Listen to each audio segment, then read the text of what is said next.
Bom dia a todos! Graça e paz do Senhor Jesus seja com todos nós. Uma ótima segunda-feira para todos. Hoje é dia 18 de abril de 2022. Seja muito bem-vindo ao nosso devocional de hoje.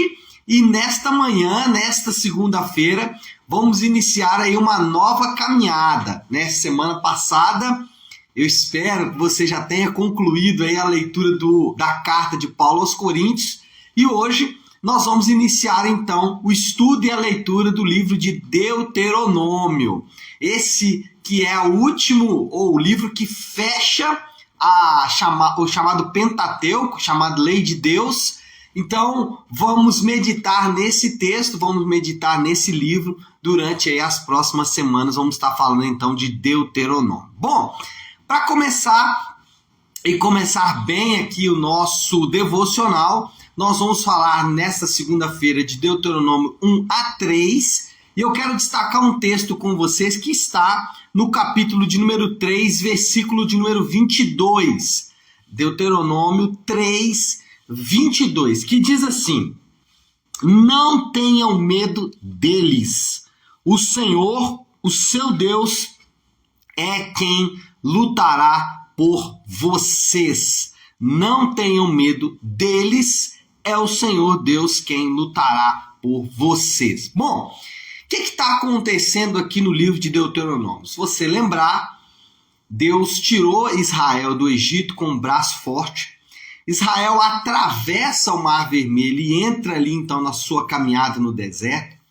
A ideia inicial era que essa caminhada duraria poucos dias e que Israel ele invadiria a terra pelo sul, ali onde depois ficou conhecido como a terra dos filisteus. Só que ao fazer uma inspeção pela terra, alguns homens fizeram um relatório ruim, e isso trouxe um grande dano para o povo e para o acampamento. As pessoas começaram a murmurar, questionar, e elas deixaram a sua confiança em Deus. Por causa disso, eles peregrinaram durante 40 anos no deserto. E o trajeto para entrar na terra, que antes seria pelo sul, precisou mudar e passou a ser pelo leste. Contudo, para entrar pelo leste, eles deveriam enfrentar alguns povos que eram os povos ali de Seom e também de Og. Foram dois reis que foram vencidos a leste do Jordão.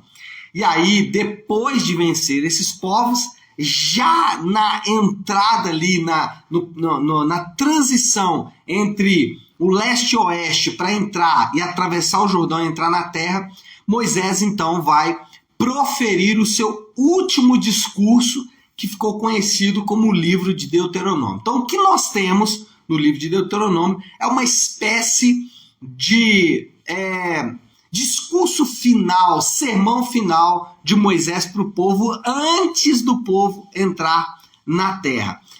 Moisés faz então o que nós podemos chamar ali de ajuste fino, ajuste final, para que o povo então possa entrar definitivamente na terra. E aí Moisés vai lembrar o povo de duas coisas. A primeira coisa que Moisés vai lembrar o povo antes dessa entrada ali na terra é que Deus vai lutar por eles. Em toda a história e durante toda a peregrinação do povo pelo deserto e na sua entrada pela terra, Deus sempre lutou pelo seu povo. Ele lutou contra Faraó, ele lutou contra exércitos, como que eu acabei de dizer agora, de Seom e Og. Deus sempre lutou as batalhas do seu povo. As guerras que Israel enfrentou foram guerras, entre aspas, santas. Foram guerras que Deus mesmo os colocou para lutar por eles, para que eles lutassem, e Deus lutaria por eles também. E aí nós nos lembramos que a nossa guerra, ou a maior guerra que nós já enfrentamos, ou a maior guerra que nós enfrentamos até hoje é contra o pecado. Só que, assim como Deus lutou pelo povo ao conquistar a terra, Deus também lutou a nossa maior guerra. E a nossa vitória já foi decretada e declarada, ela já foi conquistada na cruz do Calvário. Se tem uma guerra que nós vencemos, se tem uma batalha que nós podemos nos orgulhar de ter vencido, foi a batalha contra o pecado, e essa batalha foi vencida na cruz. Agora, o interessante desta batalha que nós nos orgulhamos é que nós não lutamos essa guerra. Nós apenas usufruímos da vitória. Ou nós tomamos posse, para usar um termo que Paulo usa em 2 Timóteo, nós tomamos posse pela fé e pela confiança que temos em Jesus. Ou seja, a maior vitória que nós conquistamos não foi por nossos próprios méritos, mas nós desfrutamos desta vitória, nós desfrutamos dessa grande vitória através da fé em Cristo, pela graça exclusivamente de Deus, sem qualquer mérito nosso. Então, nós podemos, nesta manhã, ficarmos satisfeitos, porque nós já vencemos. Para muita gente, a semana começa com perspectiva de grandes batalhas, algumas vitórias e algumas derrotas. Para o povo de Deus, a semana começa com a palavra de vitória dada por Deus na cruz do Calvário. A palavra de vitória declarada por Deus sobre todos os seus filhos. A maior vitória que nós conquistamos não foi conquistada por nós mesmos. A maior batalha e a maior vitória que conquistamos foi conquistada pelo Senhor Jesus, e Ele nos deixa participar desta vitória tão somente pela sua misericórdia e pela sua graça. Agora eu pergunto, tem alguma batalha para você enfrentar hoje? Certamente tem. Nós enfrentamos batalhas enquanto passamos por esta existência. Agora, nós nunca devemos nos esquecer: quem esteve conosco na maior batalha da nossa vida e, na verdade, venceu essa batalha por nós, ele vai estar sempre conosco. E nós não devemos duvidar disso um instante sequer. Nós precisamos estar confiantes de que o Senhor Jesus, aquele que nos deu a maior vitória que poderíamos conquistar, e Ele nos deu isso pela graça, nós não precisamos sequer lutar, nós não precisamos sequer encarar o grande inimigo. Ele nos deu vitória, nos garantiu esta vitória, para usar o termo que Paulo usa em sua carta aos Coríntios. Ele nos deu essa maior vitória para que pudéssemos, então, hoje, enfrentarmos as nossas batalhas com esta confiança de que Ele estará sempre conosco. Ele é o nosso intercessor, é o nosso sumo sacerdote que intercede diante de Deus por nós. Essa é a primeira coisa que Moisés lembrou o povo, de que Deus estava com eles, de que eles deveriam confiar na promessa de que eles teriam sempre Deus ao lado deles. Mas, em segundo lugar, Moisés lembra aquele povo que as atitudes deles podem interferir na conquista. Ainda que Deus prometeu lutar a guerra, eles precisavam seguir com coragem. Deus anunciou a sua vitória, Deus anunciou a sua presença na batalha, mas também disse: tenham coragem. Ou seja, nossas próprias atitudes, elas interferem, nossas próprias atitudes têm sentido. Nós somos salvos pela graça, acabei de afirmar isso no primeiro ponto. A maior vitória da nossa vida foi conquistada pelo Senhor Jesus e nós usufruímos dela pela graça de Deus.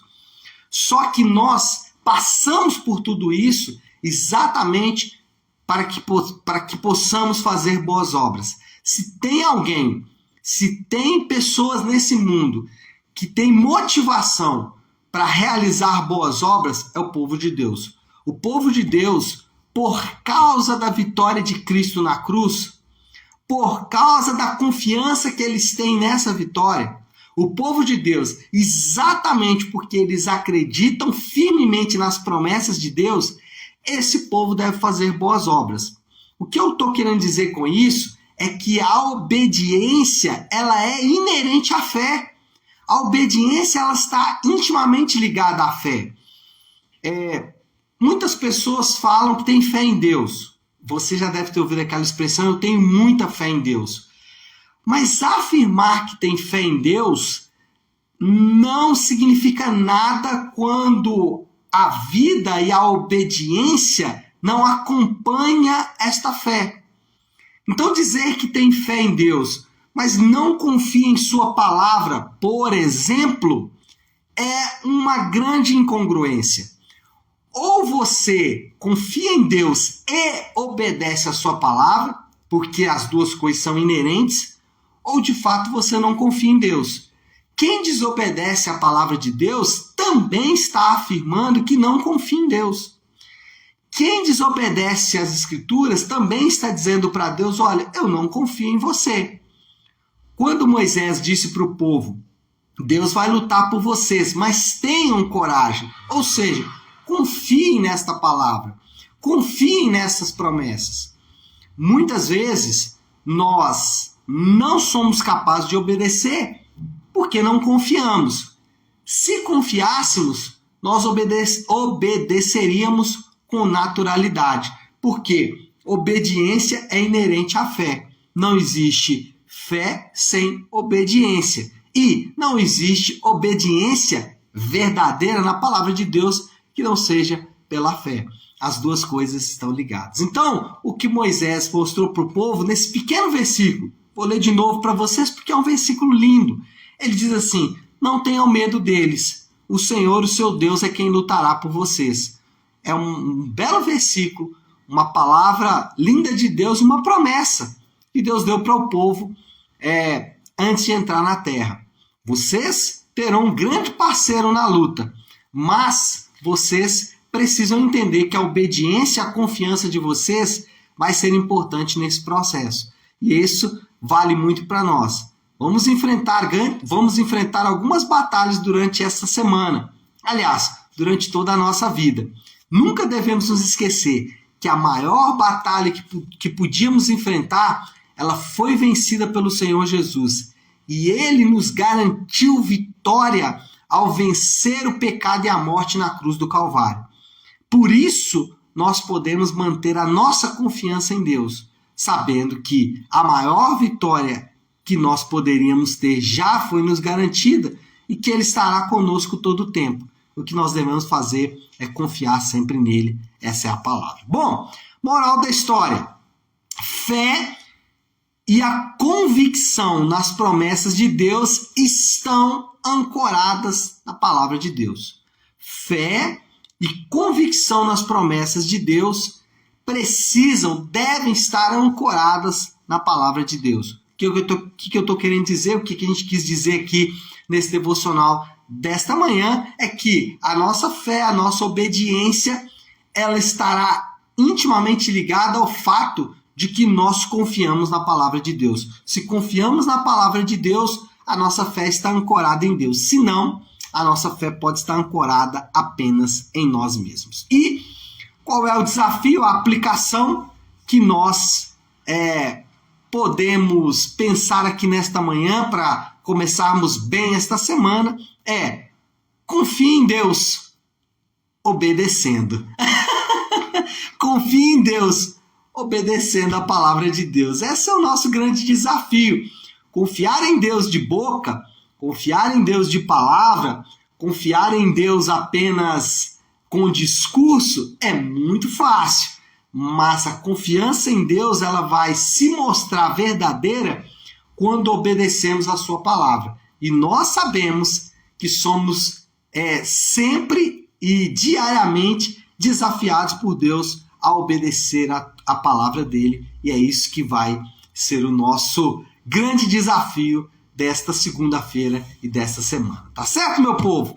Vamos orar? Vamos colocar tudo isso aí diante de Deus? Eu, como sempre faço nas segundas-feiras e também às sextas-feiras, eu gosto de começar a semana e terminar na sexta-feira. Essa semana que é uma semana mais curta, né? Essa semana é até quarta-feira apenas, quinta já é feriado de novo. Então, nós vamos começar a semana bem, orando a oração que o Senhor nos ensinou, a oração do Pai Nosso. Então, se você puder, pare aí um instante aquilo que você está fazendo e vamos juntos buscar a Deus em oração, orando a oração do Pai Nosso.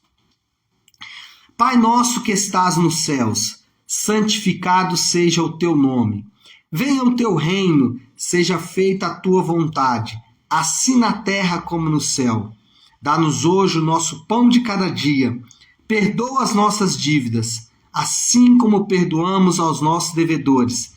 E não nos deixes cair em tentação, mas livra-nos do mal, porque teu é o reino, o poder e a glória para sempre. Amém, amém e amém. Amém, meu povo? Bom, então é isso. Nós vamos ficando por aqui, deixando um aviso para hoje à noite. Hoje, segunda-feira, é sempre dia de Nave Talk. Nós vamos conversar sobre a palavra do culto de ontem, culto de Páscoa, de domingo de Páscoa, onde nós falamos sobre ressurreição. Então, o tema hoje do nosso talk vai ser ressurreição. Então, todos os casais, hoje é de casais, estão convocados e os que não são casados estão convidados para estar conosco hoje às 20 horas na nossa Igreja Nave, tá bom? Deus abençoe, ótima segunda-feira para todos, ótima semana, fiquem com Deus.